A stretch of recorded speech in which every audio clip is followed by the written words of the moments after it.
Dore amakuru arambuye ku ntambara iri hagati ya Iran na Israel ibifashijwemo na Leta Zunze Ubumwe za Amerika. Iyi ntambara yatangiye gukaza umurego mu mpera z'ukwezi kwa kabiri ku itariki 28 z'ukwezi kwa kabiri 2026. Dore impamvu ya mbere. Impamvu ya mbere ni y'iyi ntambara, ni turareba intandaro y'iyi ntambara. Intambara iri hagati ya Iran na Israel imaze imyaka myinshi itavugwaho rumwe. Impamvu nyamukuru ni izi zikurikira. Impamvu ya mbere ni ikibazo cy'intwaro kirimbuzi. Israel na Amerika bishinza igihugu cya Iran ko gishaka gukora intwaro kirimbuzi, bivuze ngo ni intwaro zishobora gusenya igihugu runaka. Iran nayo ikavuga ko itunganya gusa ubutare bwa uranium ku kigero cyo kuvanwamo ingufu z'amashanyarazi gusa. Aha mwibuke ko Amerika ishaka gusenya igihugu igishinze ko gikora intwaro kirimbuzi. Muribuka muri Iraq ishaka gukuraho Osama bin Laden, ijya gushoza intambara yagiye ivuga ko igiye gushaka intwaro kirimbuzi, ko Iraq ifite intwaro kirimbuzi, ariko byaje kurangira nta ntwaro kirimbuzi zisanzwe muri Iraq. Aha rero ni nako Leta Zunze Ubumwe za Amerika zinyuze muri Israel zishaka gusenya igihugu cya Iran, bakitirira cyangwa se bagitwirira ko gifite intwaro kirimbuzi.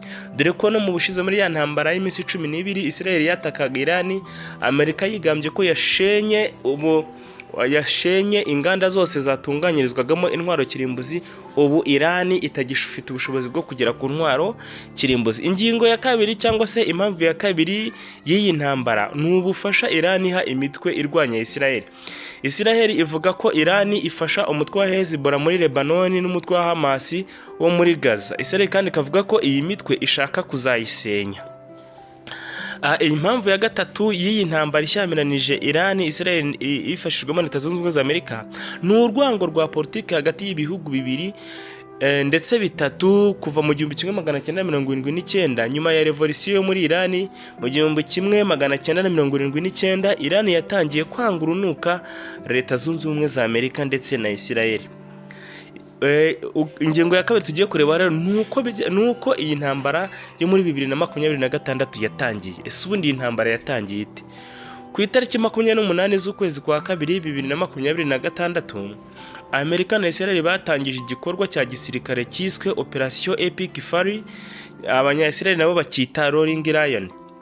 Bakoze ibintu bitandukanye, harimo ibi bikurikira: bateye ibitero cyangwa se bakoze ibitero by'indege mu mijyi myinshi cyane ya Iran, barashe ibigo bya misile bikorerwamo misile bya Iran, bateye cyangwa se barashe ibigo bya nucleaire bitunganyirizwamo ubutare bwa uranium muri Iran, ndetse batatse cyangwa se bateye abakuru ba leta ya Iran. Ibi bitero birangira binabahitanye abenshi mu bategetsi bakuru bo muri Iran, harimo n'umuyobozi wa Iran w'ikirenga witwa Ayatollah Ali Khamenei.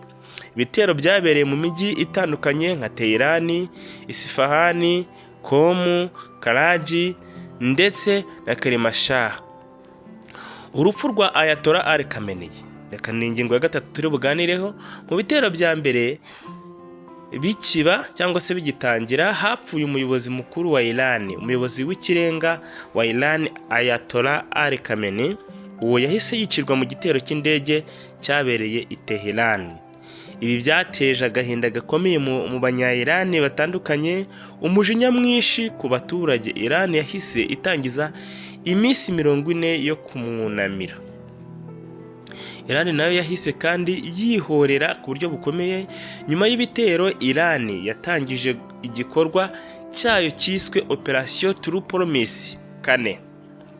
Iran yakoze ibikorwa bitandukanye, harimo kurasa misile nyinshi cyane kuri Israel, kurasa ku birindiro by'abanyamerika biri mu bigobe bya Golfe, ndetse no gukoresha drone z'intambara mu rwego rwo kwihorera. Rero ibihugu byibasiwe cyane n'ibitero bya Iran harimo igihugu cya Qatar, hakabamo Arabia Saudite, hakabamo Leta Zunze Ubumwe z'Abarabu, hakabamo Bahrain, hakabamo Iraq ndetse na Kuwait. Ibindi bihugu byinjiye mu ntambara nyuma y'uko iyi ntambara itangiye. Iyi ntambara ishobora kuba intambara nini cyane mu burasirazuba bwo hagati, kubera ko impande zombi ziteye zitya. Uruhande rwa Israel rushyigikiwe na Leta Zunze Ubumwe za Amerika n'ibihugu bimwe byo muri Gulf. Naho ku ruhande rwa Iran tuhasanga umutwe wa Hezbollah wo muri Lebanon, tuhasanga imitwe ya militiya yo muri Iraq, tuhasanga kandi n'abahuti bo muri Yemen, tutibagiwe na Hamas yo muri Gaza.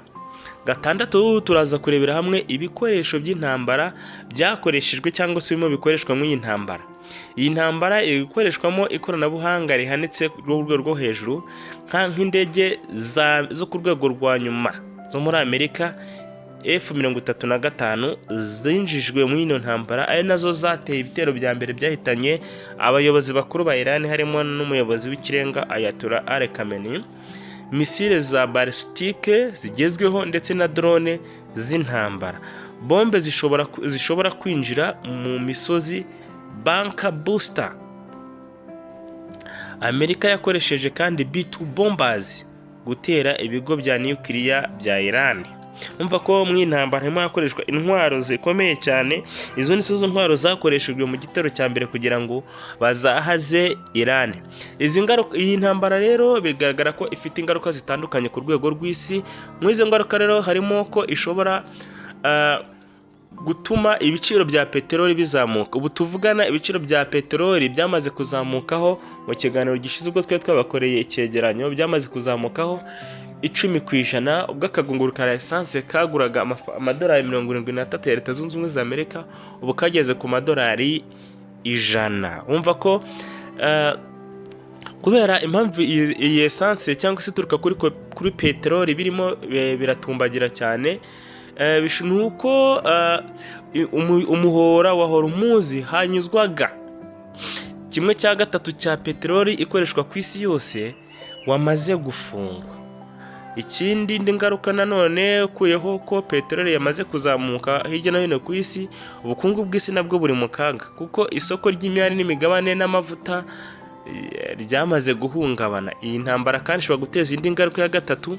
Intambara ishobora kwaguka ikagera no mu bindi bihugu, aho Israel yatangiye kurasa Lebanon no muri Syria, Iraq no muri Yemen, aho iyi ntambara ishobora kwagukirayo.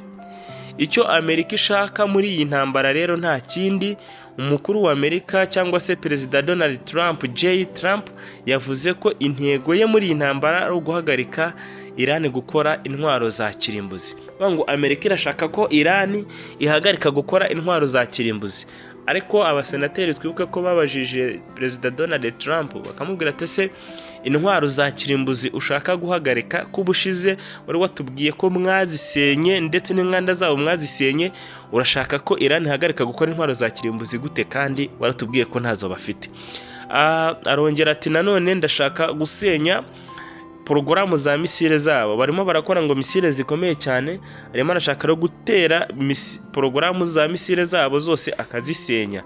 Ikindi Amerika ishaka muri Iran ni ukugabanya ubutegetsi bwa Iran, uvuga ngo ni ugukuraho burundu abategetsi ba Iran, hagashyirwaho abategetsi bashya bari munsi y'ukuboko kwa Amerika. Muri make rero iyi ntambara ni intambara ikomeye cyane iri hagati ya Iran na Israel, ifashijwemo na Leta Zunze Ubumwe za Amerika, kandi ishobora guhindura politike y'isi yose ndetse igateza intambara nini mu burasirazuba bwo hagati.